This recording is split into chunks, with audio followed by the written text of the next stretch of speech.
last session, the Honorable Judge Fred Edwards presiding. Say the pledge. To the flag of the United States of America, with liberty and justice for all. Honor the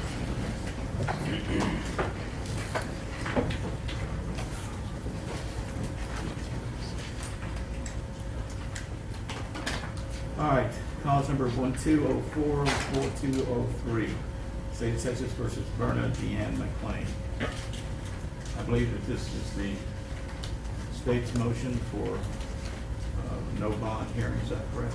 Yes, Your Honor, it is, and please let the record reflect we've tendered to opposing counsel that motion as well as to the court. And in addition, the information we had obtained as part of the investigation up until this point, including Ms. McLean's statements, have also been tendered to counsel for defense. And the state's ready to proceed. Anything else? Dennis? We're ready, Your Honor. All right, you may proceed, sir. Now, at this time, we'd call Detective Schmidt to the stand.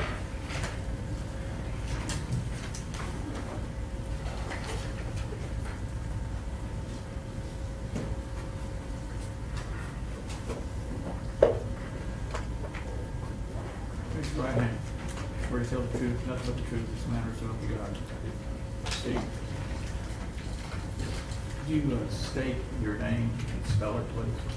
My name is John, John Schmidt, Schmitt. What is your rank, what agency are you with? I'm a detective with the Montgomery County Sheriff's Office. All right. Proceed. Your Honor, if I may, I don't know how many witnesses the state is planning to call, but since the rules of evidence apply to this hearing, I would ask that the rule be invoked. All right. No objection. No objection, Your Honor. Do you have any witnesses in the courtroom? Preliminarily, no, but I would anticipate after cross-exam that perhaps Commander Zener and Detective Eccles may be called to the stand to testify. The other Detective Eccles. Let's invoke the rule, gentlemen. I'm sure you're aware of what that rule means. And y'all could wait in the jury deliberation room until your time you're called. All right, see. Thank you, Judge. Detective Schmidt, how long have you worked for the Montgomery County Sheriff's Department? This is 2007. Have you testified in court on few or many occasions? Roughly 10 or 12 times. What I'm going to ask you to do then is to lean forward and make sure that the court reporter can capture everything that you're saying. There's a microphone up there on the witness stand, and give me the opportunity to ask my questions before you respond. Fair enough? Okay. And the same way with the defense, if you could keep your voice up, there's some electronic feedback, and when the air conditions are kicked on, it makes it difficult to hear from here, even though up there you may think that you're speaking loudly. So do your best to keep your voice up if you would. All right. All right, thank you. Now, Detective Schmidt, in that time with the Montgomery County Sheriff's Department, can you tell me briefly what has been your progression into detectives? I worked 6 years in patrol in Harris County prior to coming to Montgomery County Sheriff's Office in 2007. I achieved the rank of detective in November of 2007. I was assigned for 1 year to property and persons, and then in 2008, I believe I became assigned to the major crime team. And what responsibilities do you have, or does major crimes have at the Montgomery County Sheriff's Department? We are assigned to investigate all deaths, suspicious deaths, homicide, robbery, typically persons-related crimes. So victim crimes? That's correct. As part of your experience with the Montgomery County Sheriff's Department, have you received any additional formalized training for homicide investigation, crime scene investigation, those types of deals? I've been to multiple in-service schools, they were sponsored by different agencies. And witness interviewing techniques? Yes. Have you had the opportunity to interview few or many people? Many over the last 14 years. And if you could, can you put a ballpark number to how many witnesses you think that you've either spoken with in an informal setting or in a more formalized setting, such as down at the station house or after somebody's been Mirandized? From a street interview to a formal interview, probably thousands.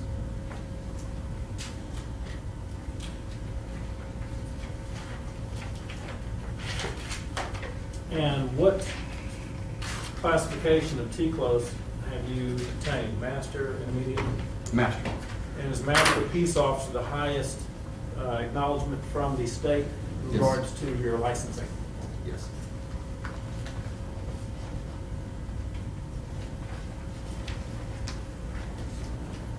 Let me turn your attention back till April the 17th, 2012, which was last Tuesday. Were you working that day? Yes, I was. If you would, tell the judge what you'd been doing that day up until the time you received notification of this particular case. The two on-call detectives for major crimes had been out working a shooting the night before. They had left to go home to get some rest, and they asked if we would take their on-call. Approximately 2:45, I received a phone call from one of the patrol sergeants down in District 2 indicating there had been a shooting on Borough Park. Me and Detective Zentek, who's my partner, then went en route to that scene. We arrived somewhere shortly after 3 p.m. To a scene where there was multiple units set up. Crime scene tape had already been established, and it basically encompassed the area. The victim had already been transported to Herman in the Woodlands, so it was pretty chaotic with the number of people who had been to the different businesses in the area. Their vehicles became involved in the scene. They weren't able to leave. We were trying to sort through witnesses to find out who may have seen this. Let me slow you down just a little bit. All right. You had said that you had received a phone call from a patrol sergeant in District 2. And just for purposes of the record, where is District 2? District 2 is south of the San Jacinto River, and it encompasses the south part of Montgomery County with the exception of the actual Woodlands contract, which is considered District 6. And is the location that you traveled to at Borough Park, is that off of Rayford Sawdust? It's off of Sawdust Road. So if you were to, you'd be driving west on Sawdust? That's correct. And can you tell the judge what the location was of the initial shooting? It was the 25,214 Borough Park, which is otherwise known as Northwood Pediatric Center.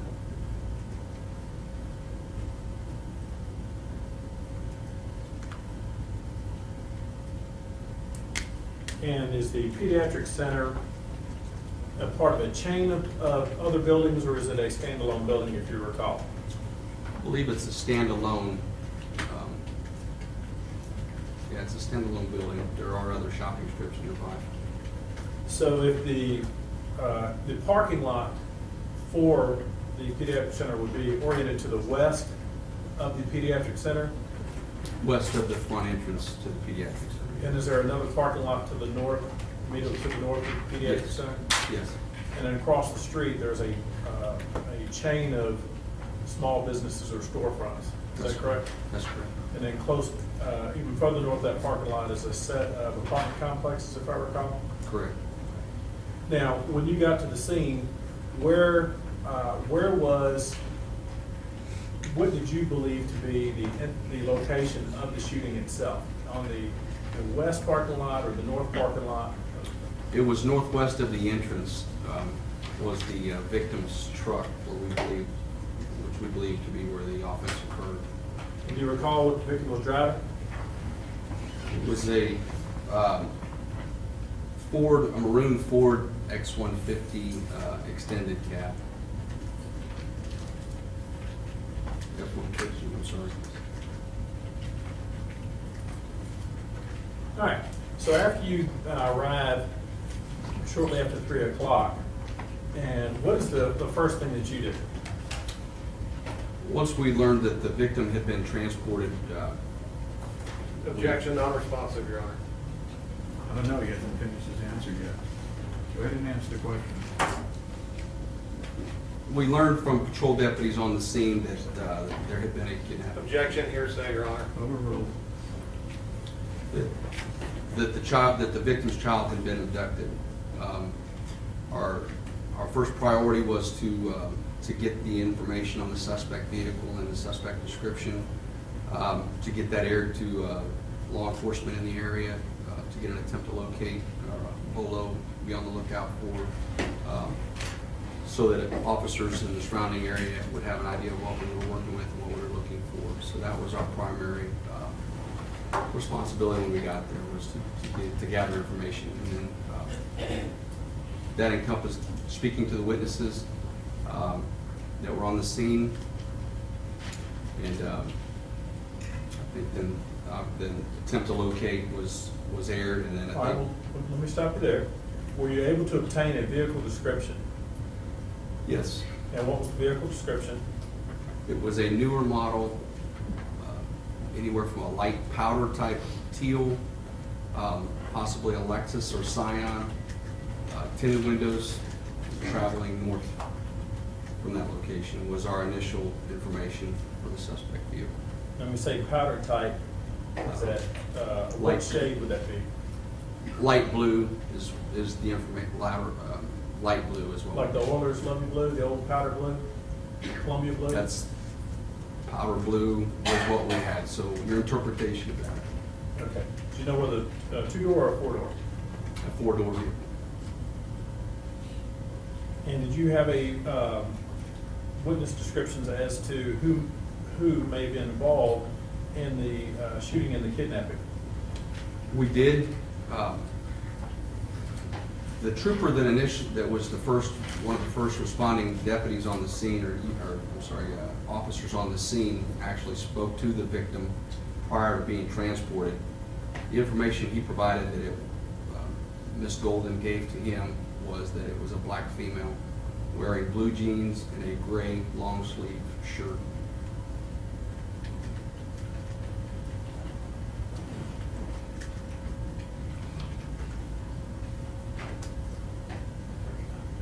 And when you say that it was a witness description or Miss Golden, Miss Golden is the victim in this case, is that correct? That's correct. And Miss Golden, after making a few other brief statements, was transported to the hospital? That's correct. She died at the hospital. Correct. The statement that Miss Golden made, did it indicate that the black female had not only taken the child, but had actually shot her as well? Correct.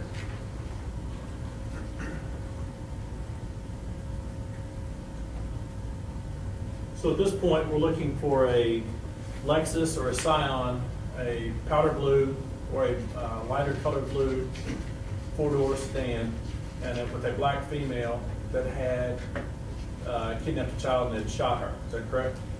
Correct. In addition to that, speaking to other witnesses on the scene, we had information that there was possibly blood on the driver's side of that vehicle from where the victim had attempted to possibly reach in the vehicle or had fallen against the vehicle. I'm not sure, but there was information that there was possibly blood on the driver's side door area.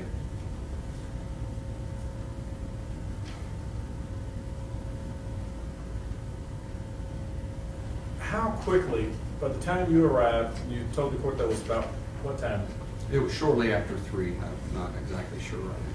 So by the time you arrived on the scene, can you tell the judge within how many minutes did you have the vehicle description and the shooter's description? I would say by the time we had good information, consistent information, probably 20 to 30 minutes after arriving on the scene, did we have a good direction of travel and what we thought was good information on the suspect vehicle. All right, and we knew that the vehicle was headed northbound, Well, or, go ahead. the information, that was the initial information we had on the scene. We later learned that the vehicle traveled south on Borough Park and took a right, which is, I think, westbound onto Sawdust. All right, we'll talk about, we're going to classify the shooting scene as scene number 1. I'm going to classify, just for purposes of the record, scene number 2 as the location where the vehicle was found at Montgomery County SWAT made entry. And for purposes of the record, we're going to classify scene number 3 as the location in which baby Keegan was found. Okay. Just for all of our purposes, scenes 1, scenes 2, and scenes 3. And if you mix them up, I'll remind you, if I mix them up, will you do the same for me? All right. At scene 1, the shooting scene, did you, were you there when evidence started to be collected by the crime scene units? Yes, I was. And can you tell the court briefly what corroborative evidence did you see that in fact a shooting had taken place? There was blood evidence on the ground, several shell casings, live and spent rounds. There was what we learned to be the complainant's purse and her shoes, evidence that there might have been some type of a struggle or something of that nature. And that would have been at the scene there. Did you have an opportunity to look into Miss Golden's pickup truck and see whether or not there was a baby carrier in there, or if one was missing, or anything along those lines? There was a base for a baby carrier located in the vehicle. It appears that this is left seat belted in the vehicle so that the carrier or car seat, you can just take it loose and carry it without having to unbelt the seat belt. That makes sense. For those of us who have kids, you have a base, and you actually have the carrier model, and it would have a little handle, and it would pop in and out from the base. Is that Correct. what you're referring to? Correct. Do you have any young children, Detective Schmidt? They're not young anymore. Right. But you still have them. I have kids. So we've got blood. We know that the victim in the case has been transported to the hospital. From the time she was admitted to the emergency room, do you know how long she lived? I don't. I know what time she was what we call coded in law enforcement. What time they pronounced her dead. Fair enough. What time was that? It was 15:24. Otherwise known as 3:24 p.m. So within a few minutes of you arriving on the scene, she had already passed away. That's correct. Were there detectives from the Montgomery County Sheriff's Department that actually traveled with Ms. Golden to the hospital, or able to speak with her briefly? I'm not able to answer that at this point. I know that we had detectives at the hospital to collect evidence, but I don't know whether they actually, I don't believe they interviewed her or had a chance to speak with her. And to be honest, the majority of this, the evidence gathered at the scene, have we had the time to process this evidence? No. The incident occurred on the 17th, which was last Tuesday. Today is Monday. That's less than 6 calendar days, is that correct? Correct. So the blood type, the shell casings, fingerprints that can be harvested off of those shell casings, have we begun to test that information? Not at all. But is your understanding the statute requires us to hold this hearing within 7 days to hold her without bond? Objection, the statement of the law, Your Honor, and relevance to this proceeding. So noted. Do you understand that there is a timeline that we have to operate under to have this hearing? Yes. How long did you stay at scene 1, the shooting scene?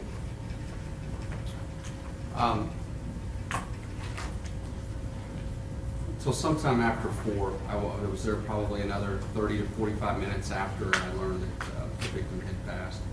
Still collecting statements from witnesses and gathering information. Right. Now, the victim in the case, Ms. Golden, is she a Caucasian female? Yes. And the defendant in this case, Ms. McClain, is she a African-American female? Yes. And Ms. Golden's child, is she a Caucasian male? Keegan is a male. Yes. And a Caucasian? Yes. So Ms. Golden, her husband, both Caucasians, Yes. and the child is Caucasian. Correct. Right, Ms. McLean is African American. Yes.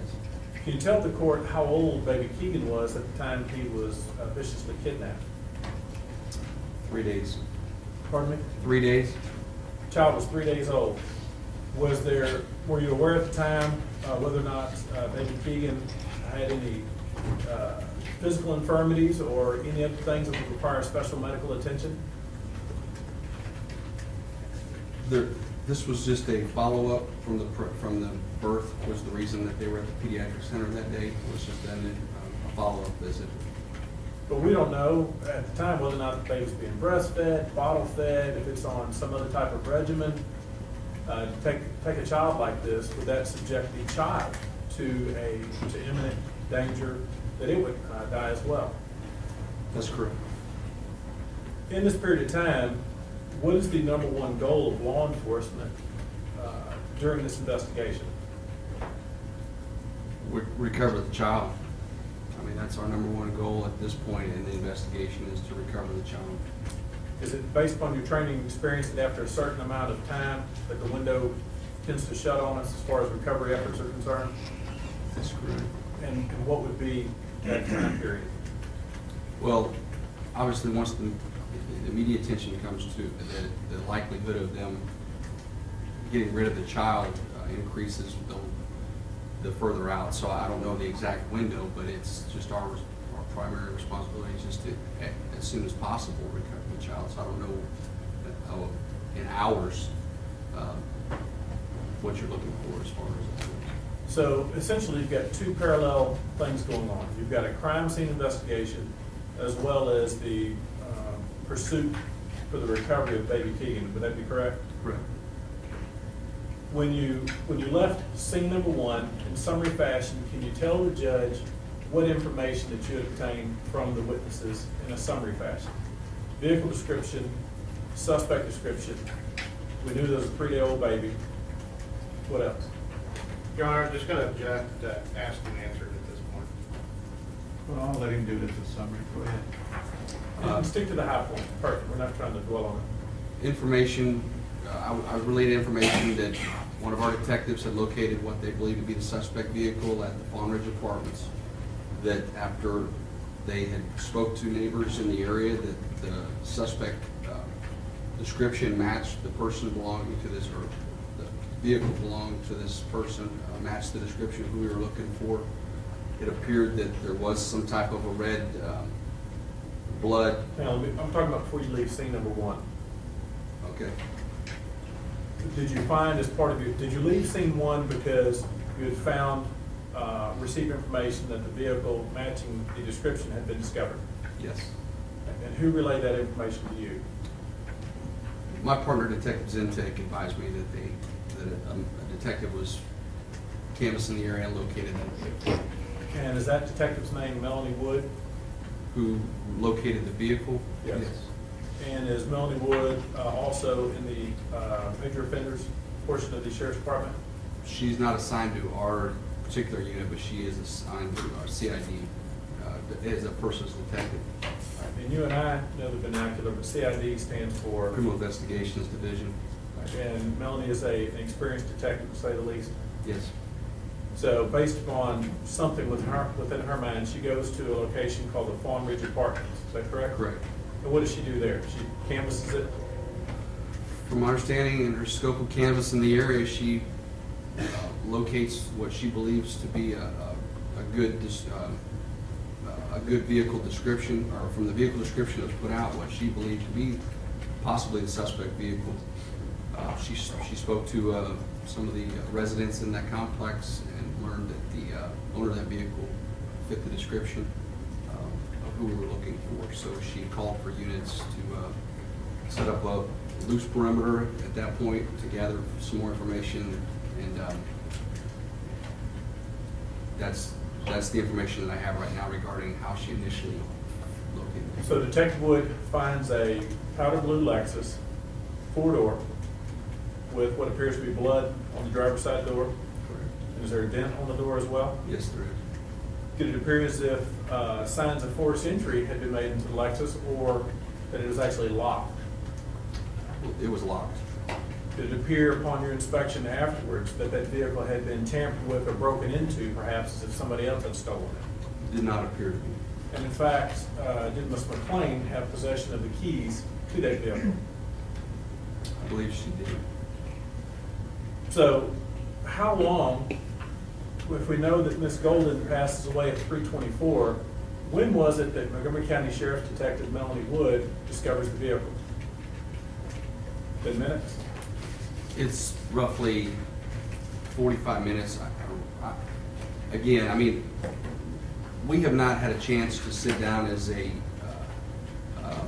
unit to compare our notes, and there certainly hasn't been anything typed on this, so I don't know what the time would be. Fair enough. But less than a couple of hours. Yes, And do you ever go to location number 2? I do. And upon your arrival at location number 2, did you see few or many sheriff's deputies? There were many. Did you see few or many Texas Department of Public Safety troopers? I did see some. I don't know how many, but I did see some. And was there a Texas Ranger there? Yes. Was there an FBI agent there? I don't know. And was I there when you got there? Not initially, no. From the first scene, were other prosecutors there? Yes. Officer Mr. Blackburn and Sherry Culberson were on scene 1? Correct. So before you go to location number 2, are you required to go anyplace else by Commander Zinger? When I arrived on the scene on Fawn Ridge, I had seen that the scene was definitely secure, so I was contacted by my captain, Zinger, to meet them at the South County Detective's Office to provide them intel on the layout of the apartments, what we had set up for a perimeter, and to provide SWAT information. So I had left that scene on Fawn Ridge to go to the South County office. Was law enforcement able to tie the vehicle and the registration or the license plate to an apartment there at Fawn Ridge? Yes. And how were they able to do so? Was it through the license plate or the registration? I believe it was from them interviewing residents. I'm not sure if the registration return was how they actually put the two together, or if it was from interviewing residents. And do you know why Montgomery County SWAT was notified? Because of the exigent circumstance, we thought we might have the suspect inside with the baby, and there's a possibility of barricaded suspect, that type of thing. That's the reason we were dispatched. Okay. And were you there at the scene when Ms. McLean presented herself to law enforcement? Correct. I was. After the SWAT made entry, I was introduced to Ms. McLean. That's correct. And was Ms. McLean seemingly cooperative? Yes. Did Ms. McLean give a version of events as to why she was there? Yes. Was she in custody at that time? No. So it was non-custodial, Correct. and all of her comments to you were made voluntarily, is that correct? Correct. And in fact, she had conversations with Detective Paul Haas as well. If you don't recall I those? don't. Do you recall that she was actually, when SWAT was making entry, do you recall that she got on the phone and started speaking with her sister, Karina? I don't know. The scene was from the actual the building location. I was actually on one side of that particular building from where the people you're referring to were set up over on closer to the Sawdust Road. So I'm not sure. I wasn't physically with them to know what they were doing and where Ms. McLean was at. How far is Fawn Ridge from scene 1? A mile, maybe. It's pretty close. Pretty close. Could you get there even in traffic within, say, 10 minutes? Yes. So Montgomery County SWAT, do they make entry into the apartment complex or into the apartment? Yes. and they had to make entry through the front door. Correct. There was no element of surprise for Montgomery County SWAT at that point. No. So if there had been somebody in there with a gun, Montgomery County SWAT would have had to kind of gone into the belly of the beast, so to speak. Correct. And why did they make entry? Looking for the child. Do you know whether or not they found the child or or anybody else in the residence? They did not. Did they then leave? Yes. And did y'all continue to work that scene? Yes, we did continue to work the scene. When did you come into contact with Ms. McClain? And in a non-custodial setting, can you tell the court what the conversations were? I was provided information that Ms. McClain wanted to speak to law enforcement, so I was asked to interview her. We had walked away from chaos that was going on at the point, and so that we could speak and I could hear what she was saying. Initially, the version of the story that she provided was that she had borrowed her sister's car. Your Honor, I'm just going to object under 3822 and object as to hearsay. Well, as to hearsay, it's overruled. On 3822, you need to address them. Your Honor, these statements that were made by Ms. McClain were in a non-custodial setting.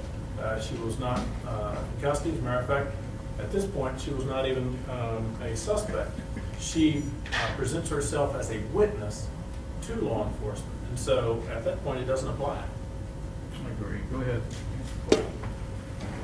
She had said that her sister has been staying at her house on Sugar Pine with her children, and she uses her sister's car. And this particular day had used her sister's car to take her children to school. She takes the children to school, she ran some errands, and then What was she indicating was the sister's car? the Lexus. Okay.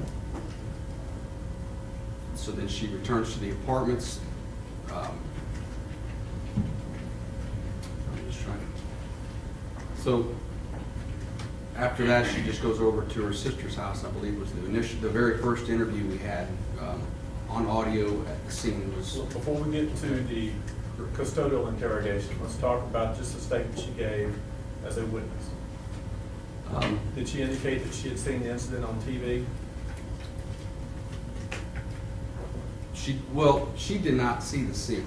She did not see the scene. She was given information from her grandmother's friend, who was also at the Palm Ridge Apartments, about what had occurred and what the vehicle we were law enforcement was looking for, and they were looking for a black male.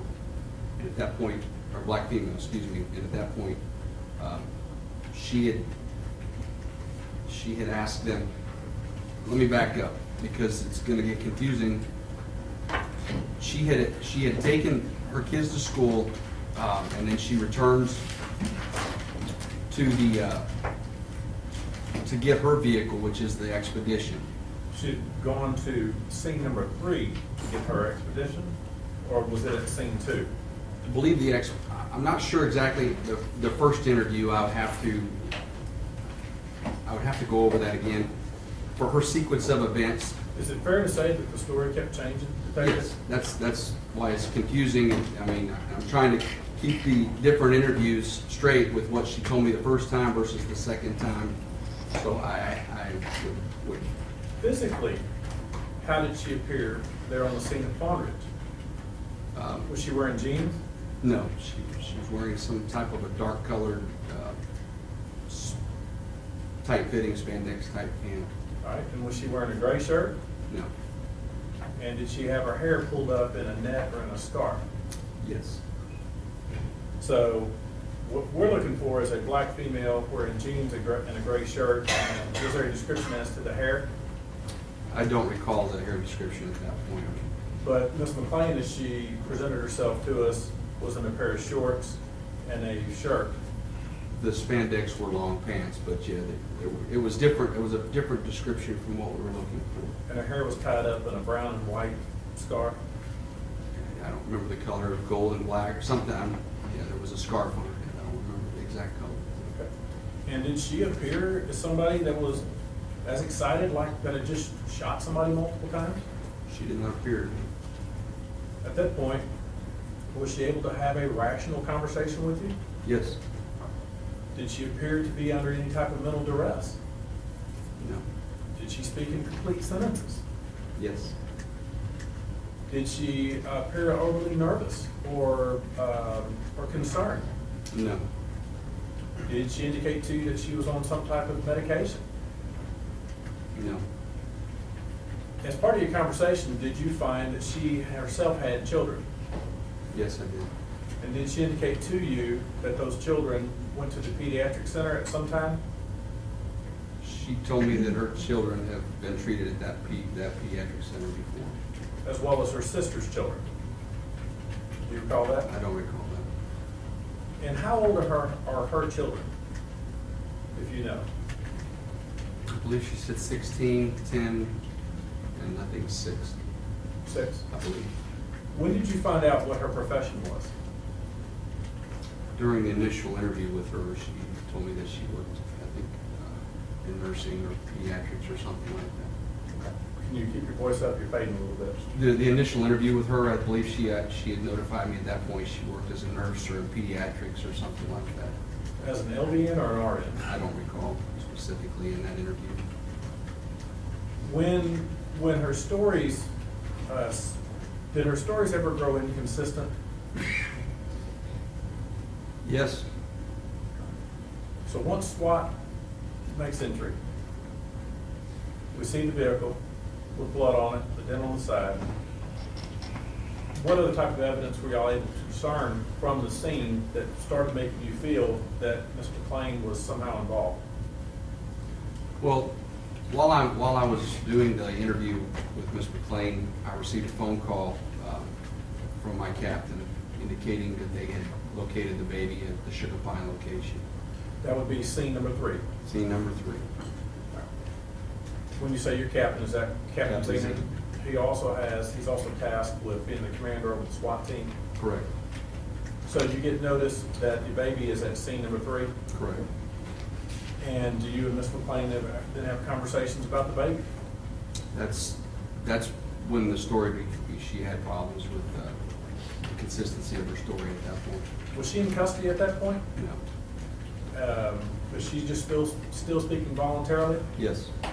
Was she in handcuffs? No. Was she free to leave? Yes. It appeared to everybody there she was still just talking. Correct. In fact, an older female with gray hair and a pink shirt was presented as either a great aunt or a grandmother. Do you recall her? I recall her. I don't remember what her relationship was. And there was another family friend that had transported them that was on the scene as well.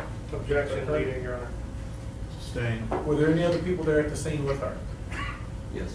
Was she able to interact freely with those people? Yes. Did you ever see her on the phone talking with her sister Karina? No. And once you found out that the baby had been saved, or I don't want to say recaptured, but uncaptured. Recovered. Unkidnapped. Recovered, there we go. That the baby Keegan had been recovered. Did you speak with Ms. McClain about that? That's when I confronted her about the baby being at her sister, it's actually her house on Sugar Pine, Ms. McClain's residence on Sugar Pine. All right. And did she make admissions to you then?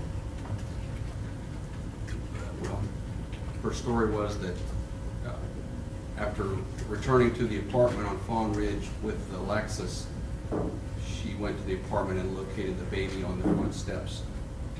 Dead. And then drove the baby to the address on Sugar Pine.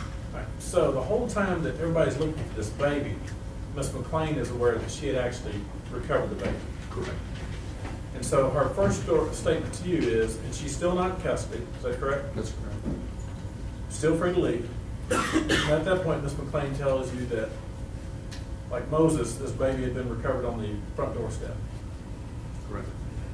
And what did she tell you she did with the baby? She drove it to her sister's house. I mean, specifically, she had dropped the baby there, and I believe she had to go pick up her children from school, I think. Did she indicate to you how she transported the baby in a vehicle? That I don't recall right off the the top of my head how she transported the baby from Fawn Ridge to Sugar Plum. Was a Graco baby carrier recovered from within the apartment? Yes. But the Graco was there at the apartment, so the baby, if it was transported, do you know how the baby would have been transported?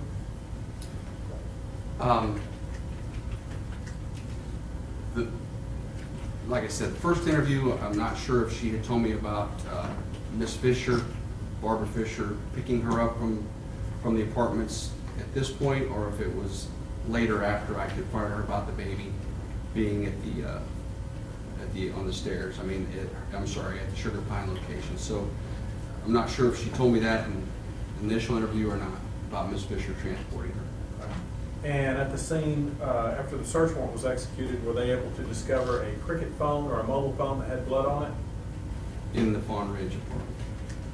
In the Fawn Ridge apartment, did you recover a small caliber pistol? Yes.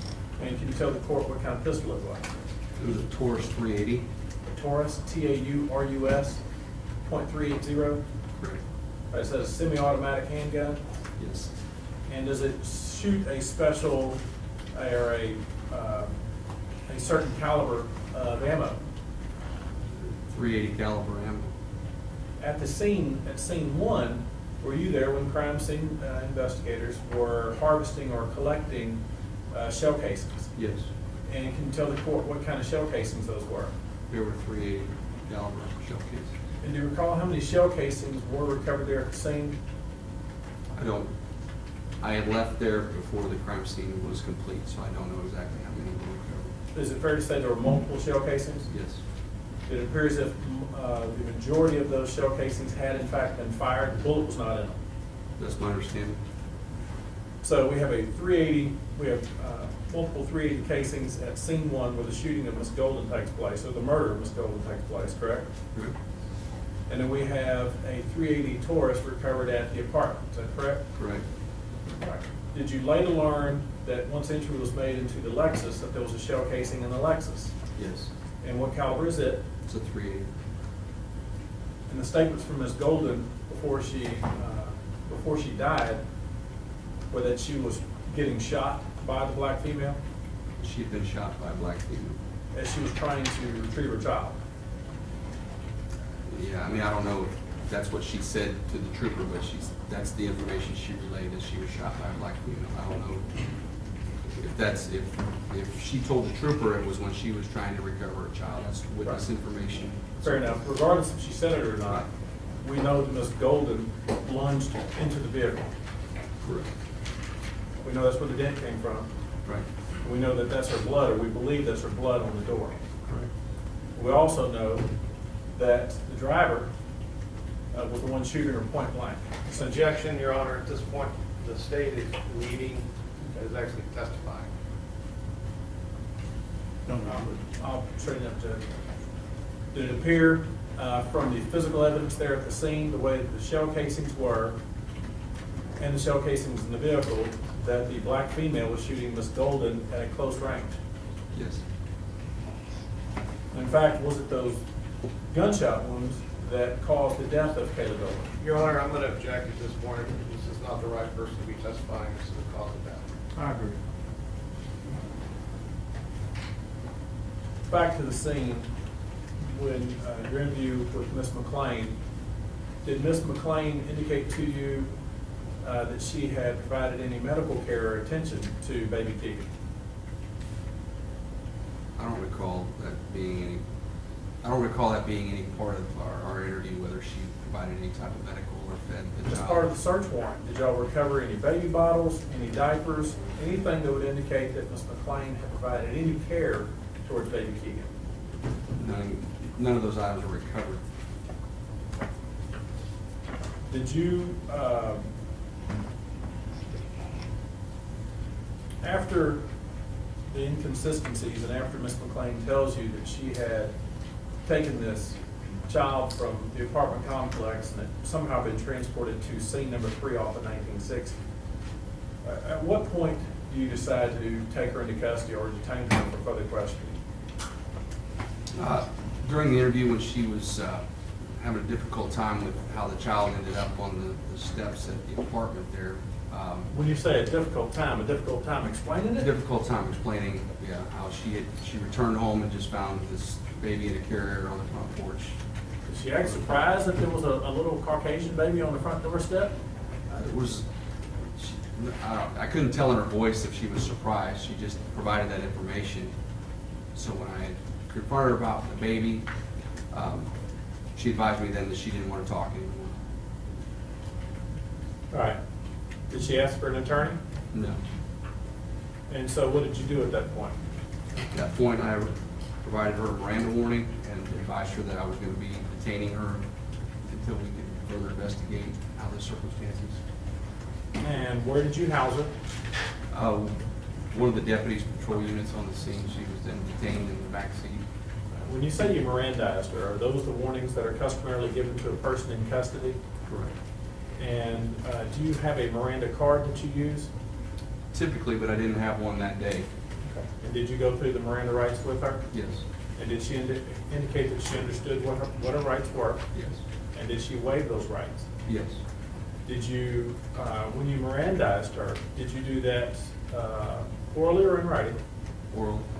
And did you get electronic recording of those Miranda statements? Yes. And to your recollection or to your knowledge, Judge, at this time, we would like the record to reflect that those recordings have been tendered to counsel for Ms. McClain, Mr. Bond, and Mr. Jackson. They've had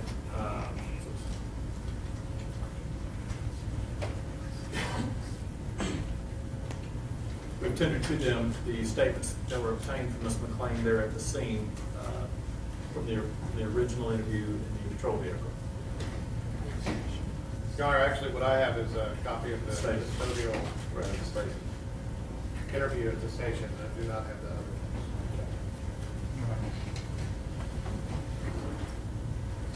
other. Now, Detective Smith, after Mirandizing Ms. McClain, did you attempt to accommodate her? Did she gave 2 statements, correct? There's been multiple statements, I mean, since this investigation started, but there were 2 at the scene on Fawn Ridge that night. Okay, and were these, as far as in your mind, is this one continuous statement Yes. that she's given? And every time that you re-engage with her, do you constantly remind her that she's been given the Miranda warnings? The 3 that night, I reminded her every time. And does she indicate to you that she understands her rights? Yes. And does she appear at that time to be freely and voluntarily giving her statements to you? Your Honor, at this point, I'm going to object. This officer is not qualified to know what the psychological condition of my client is as to whether or not any waiver of Miranda would be freely, knowingly, and voluntarily. And I would ask the court on any additional hearsay statements or custodial statements that the court make a determination as to when these statements were made, because the testimony that we have before the court presently is that Ms. McClain told this detective that she did not want to talk anymore and was subsequently Mirandized. And we would argue that I don't want to talk anymore is an indication of her right to remain silent and her right to counsel.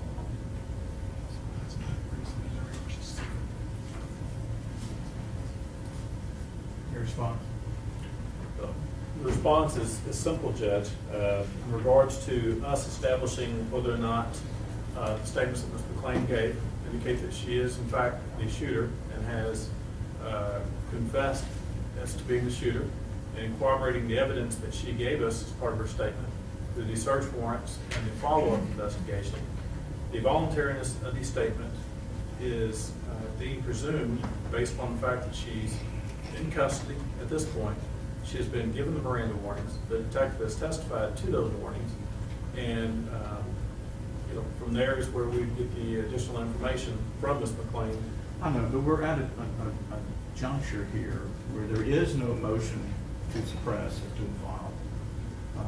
I think it's premature to do that at this time. I don't want to go into it. Fair enough. I want to make a ruling at this point in time without having a full hearing on the sole issue of the admissibility of the confession. Fair enough, Judge. So I would point out that you already pointed out that there was ample evidence already to indicate that she was the suspect in this case. So let's just move on. Okay, I'll do that, Judge. And as part of the search warrant, were the detectives able to recover clothing that the witnesses described the shooter wearing? Yes, And where was that clothing located? there were, at both locations, the jeans and a towel or Remember, something. Detective, for the purpose of the record, you said both locations.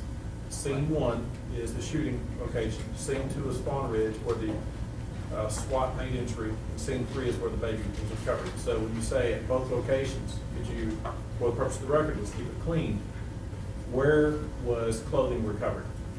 Scene 2, the Fawn Ridge location, a pair of bloody jeans was recovered, Okay. along with some type of a towel that had appeared to be blood on it. And as part of your investigation, do you believe that those jeans belong to Ms. McClain? Yes. And the gray shirt, the long sleeve shirt? In my interview with Ms. McClain, she advised me that she was wearing a black long sleeve monster. Without going into that And Your- interview. Your Honor, again, I'm going to ask the court to make a ruling as to whether or not the state is going to solicit any statements from my client as to whether or not they're admissible. You're right, Your Honor, and I believe the detective, I will try to pare it down in regards to what the witnesses said. Right, and I don't know if she said that when she was a witness, or whether she said that after she had been handcuffed or had taken into custody, so anything, once she's been Mirandized, I don't think they would do it right. Yeah, Detective Smith, let's not go into that. Did y'all get evidence, had you obtained evidence that the shooter was wearing jeans? Yes. And did you obtain evidence that the shooter was wearing a gray long sleeve shirt? Yes.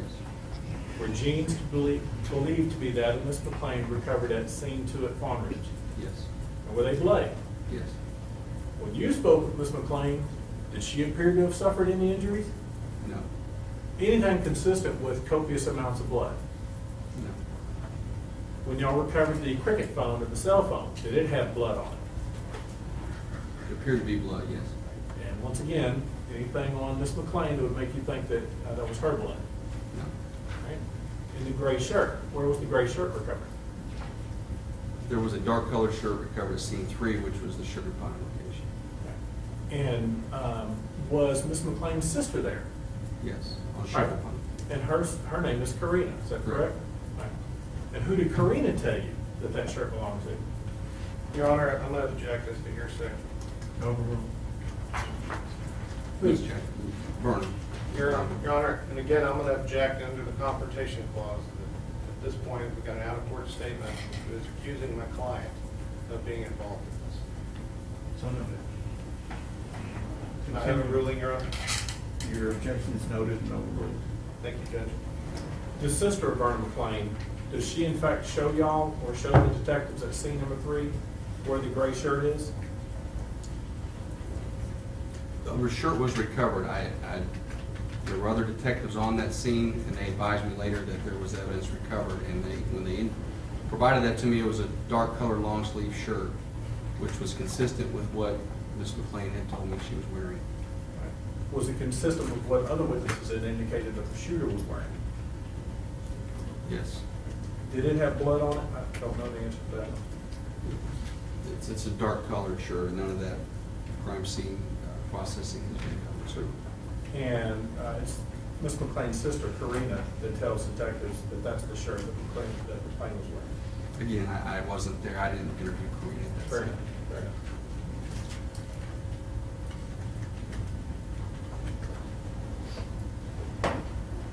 Based upon your training and experience,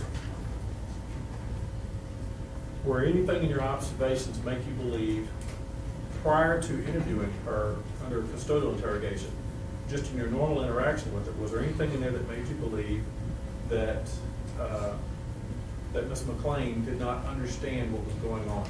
Objection, Your Honor.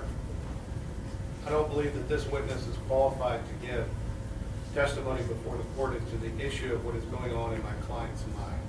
Well, I agree with that, but he can't testify to what he saw, what he observed, and what he heard. And from there, you can learn whether or not she was acting irrationally. I mean, I think a layman can do that. It doesn't take a psychiatrist on the scene. Answer the question. She appeared cooperative. She was articulate with her language.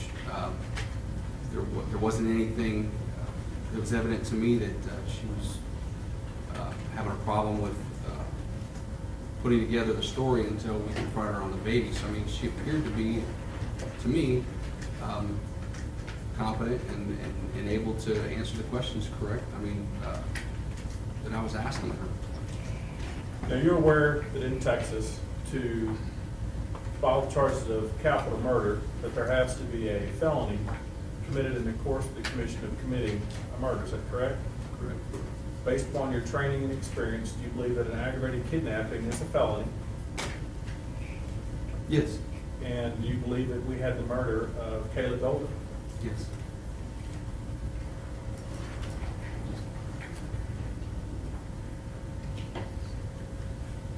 And the murder of Kayla Golden, did that occur in Montgomery County? Yes. And can you recognize by an article or clothing Ms. McClain here in the courtroom? Yes.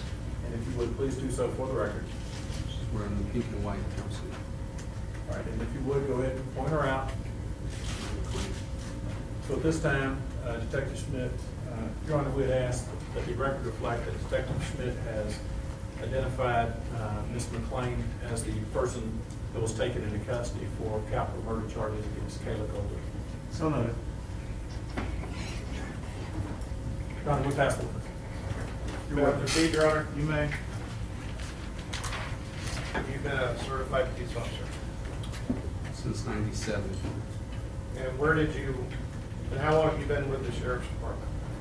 Been with Montgomery County since 2007. And where did you work prior to, after you got certified, where did you work then? I did reserve at a couple of different locations, Wood Branch, Precinct 3, Montgomery County, and then from there I went to Precinct 4, Harris County, for almost 6 years before coming here. Wood Branch, is that a municipality? Yes. How many officers are there approximately? 10 or 12. And how many of those are full-time police officers? Probably, I think the chief, I think, is. So just one? I think so. And what did you do for a living when you were working reserve? In '97. I don't know. I worked security, I believe, I think in River Oaks, but I'm not sure exactly the dates when I was at that location. I'm gonna have to look it up. It's '97. And where did you get your peace officer certification from? At the time, it was from North Harris. From the community college? Correct. And how long did you work for Precinct 3? I think a year. And you came to the Sheriff's Department in 2007, and what were your original duties? Were you a patrol officer? I hired on as a patrol deputy. And what part of the county did you work? East County, which is the Porter and King area. Now, the state covered your some of your experience. What about your education? I'll graduate in May with my bachelor's degree from SAM in a couple of weeks. So where did you graduate high school? Westfield High School. And then you have an associate's degree? Correct. And that's in? It's North Harris. And what subject matter is it in? It's Associate of Arts. Just the basics. A general associate? Yes. And then you went where? SAM, Houston. And what degree are you? Do you already have your bachelor? No, I'll be graduating with Bachelor of Science this year in May from SAM Houston. And what's your bachelor's degree in science? Criminal Justice. Criminal justice.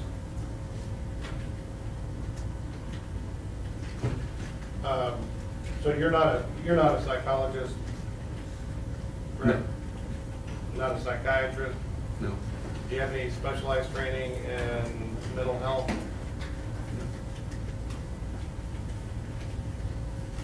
So it'd be fair to say, when you're talking about how what somebody's mental state is, that's based on your just experience as a police officer and at this point, your associate's degree. Life experience. Now, how long, you justified you're a master peace officer, the highest certification that T-Close has, correct? Correct. And how do you become a master peace officer? It's, every year they're mandated every 2 years, T-Close mandates in-service training. So between the in-service training and the years of service, the combination of the two is when they determine what level peace officer certification. So you stay current with your continuing education and you stay a certified peace officer for a number of years, and then they give you the master peace officer certification, correct? Correct.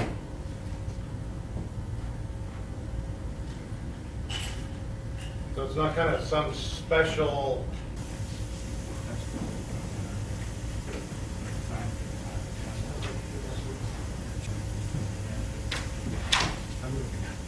You got a big one.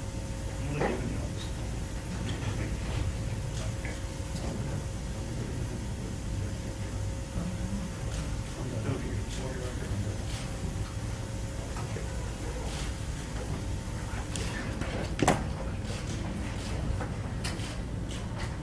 you match the description of the person that you believe was involved in the shooting. Driving this Lexus. Did you ever see Miss McLean driving the Lexus? No. Do you have anybody who has positively ID'd Miss McLean as the driver of the Lexus?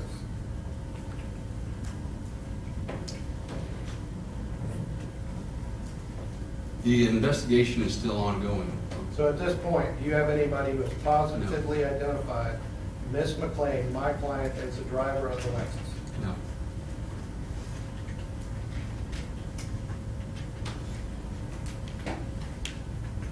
Now, you testified that there was blood on the door of the Lexus. What appeared to be blood. So have you had the blood tested? Again, we have not had a chance to process any of the evidence for this case. Do you know whether or not there's been Presumptive. a presumptive test Yes. done? And who did that?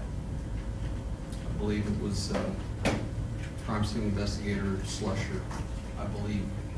And were you present when that was done? No. And would it be fair to say that you don't have any direct evidence that the blood on the door came from the decedent in this case? But that would be your guess? Not at this time.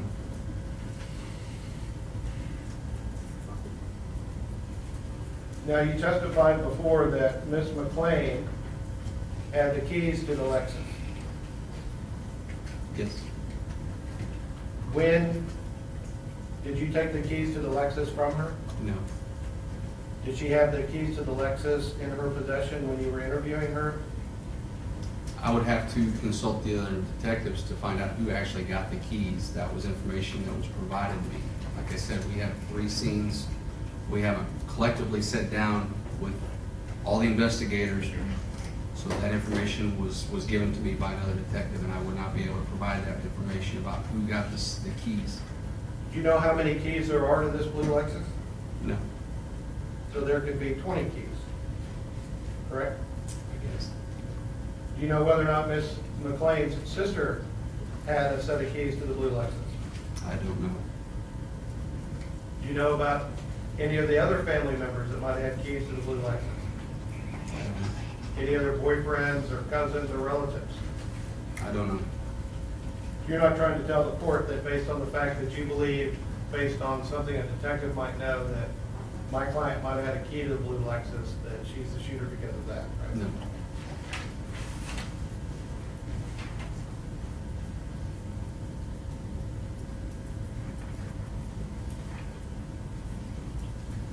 Now, at the apartment complex, which the state refers to as scene 2, where the vehicle was located, I believe the state elicited some testimony from you about the number of officers that were there.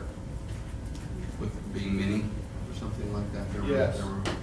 Now, based on your, I mean, you're a detective, so approximately how many marked units were there at the apartment complex? And you can ballpark it based on your training. 20.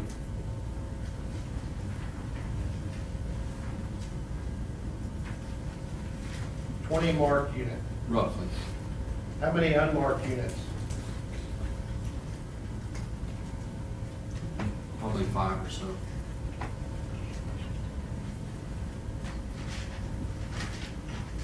How many other government vehicles were there? Like district attorney's office showing up? and Yeah, Crime scene people and if I don't personally know who they are, I don't know what they're driving, I don't know if they're marked or unmarked, so I wouldn't be able to answer that. so was the Bearcat down there? No. The SWAT team? The SWAT team did later arrive.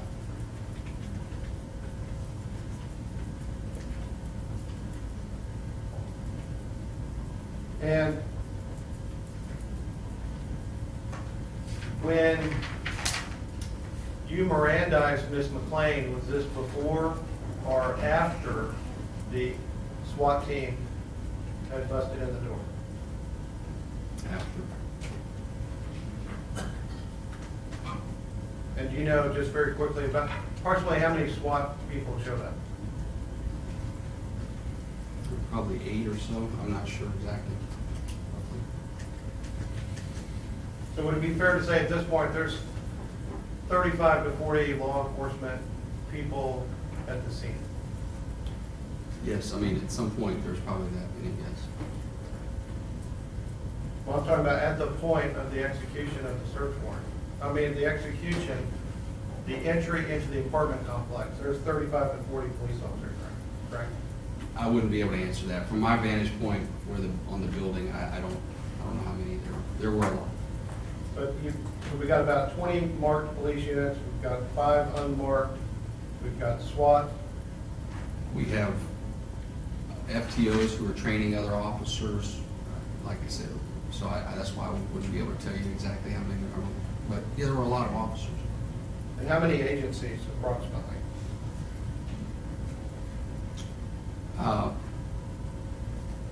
They were mostly the sheriff's office. There may have been a couple of constables, but I don't remember exactly. And if they were federal units, federal agents, I don't know. Shenandoah? I don't Oak Ridge recall seeing North? Shenandoah or Oak Ridge or anybody else.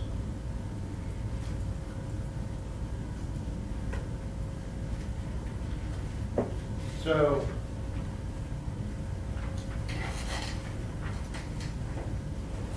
you said previously that my client freely and voluntarily waived her Miranda, correct? Correct. Now, did she appear to you to be rational, Yes. to be articulate, Yes. to have her senses about her? Yes. Is exhibit number 2, the court take judicial notice as being the charging instrument. All right, so I'm gonna, you have a copy of this, I take? I do, Your Honor. All right. Being that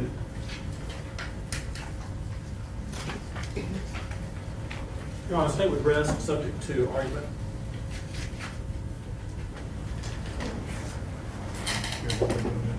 We have no burden, Your Honor, so argument only. all right, let's, y'all have a copy of the Wilson case and the Sierra case? We do, Your Honor. All right, you might give them that copy, I can have them. I gave the court my copy. I don't know where it is. Judge, I've got copies here. Yeah, Lucy, you don't want that, on the coffee table, I think we left the case until we look at it, sir.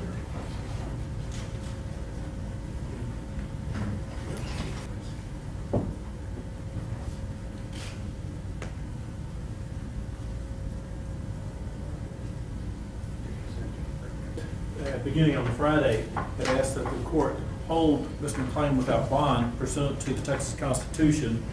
And the Constitution is very clear. Merely all I have to prove is that the proof of her guilt is evident, a prima facie case. and nothing more. And the courts that have reviewed the Texas Constitution have merely said that I have to lay it out in a clear and strong manner, well-guarded and dispassionate judgment, to conclude that if the capital offense has been committed, that a jury, based upon the evidence, would find Ms. McClain not only guilty of capital murder, but that they would return a verdict of death.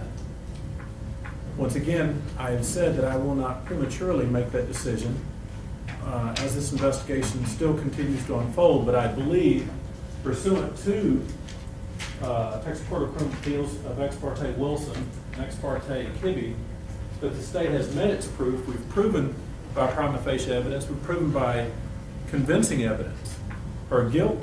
We've also proven, based upon underlying facts, that this was a cold, calculated, premeditated murder, that she retrieved the pistol from another location, that she took the pistol to a pediatric clinic, that instead of calling this pediatric clinic, that she shows up there in person. And then after she commits the murder of Kayla Golden, that she then changes clothes, tries to conceal her identity, leaves the location, along with other pieces of evidence, and attempts to further conceal her actions, which goes along with her premeditation, by transporting this child from not only one location, and not only two locations, but to a third location in an effort to secrete baby Keegan's location. We believe that the further cover-up by Ms. McClain, an attempt to destroy the evidence, hide the evidence in two separate locations, all indicate that not only was this a murder, but it was a cold, clear, calculating murder meant to deprive not only Kayla Golden of her life, but of her child. We do believe that if I seek the death penalty, that a jury of her peers will convict her of the death penalty. And I believe that is my burden today. And we ask the court to hold her without bond. Bond. Well, Your Honor, under Article 1.07, I would argue that Ms. McClain has a right to bail, and if the state wants to restrain my client's liberty to the extent of the extraordinary measure of holding her without bond, that they have to meet their burden and ask this court to deny my client her liberty. The burden of proof is proof evident, and it's not enough to put on evidence that a capital offense under the statute has been committed, but a very high burden that she would be convicted of it, and that the jury would in fact sentence her to death. We have evidence in this case that Ms. McClain has no prior criminal history. I argue that the state cannot prove to you in a hearing that Ms. McClain constituted a continuing threat to society. We offer that she has not, that the state has not met their burden, and therefore the court has no option but to set a bail. And all bail should be reasonable, taking in the considerations that the court is aware of. And we would ask for a $100,000 bond or less.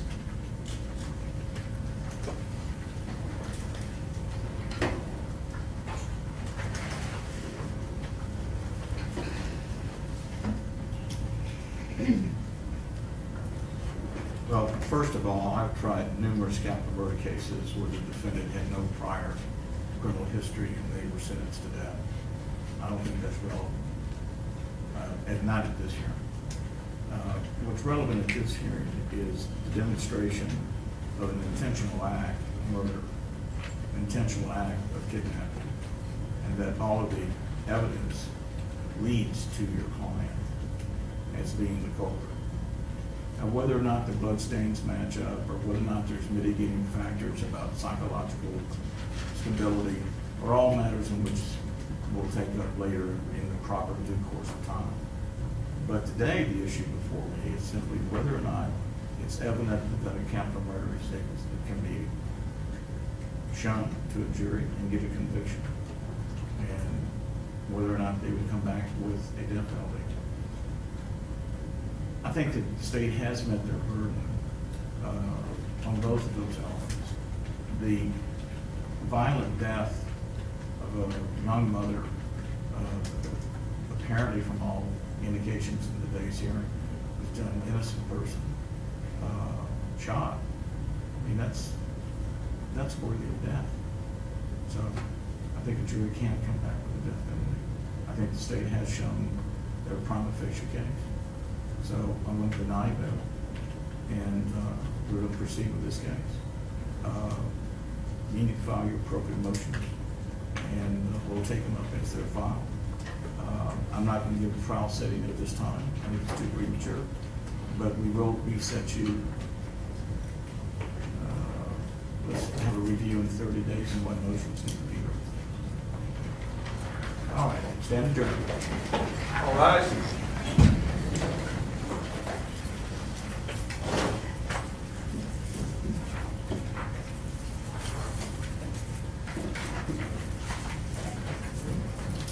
Something good. Brett, tell me about today. Today, the court had followed up on the state's motion to hold Ms. McClain without bail, and as you know, the state has a burden of proof on it. We have to prove, at least by a prima facie part of the case, that we believe that a jury would in fact find her guilty of the capital crime. And the second stage was that if the jury was given the opportunity or the task to return the death penalty, that in fact a jury would. After cross-examination by the defense as well as presentation by the state, the court agreed with the state in its argument that the court believed that at least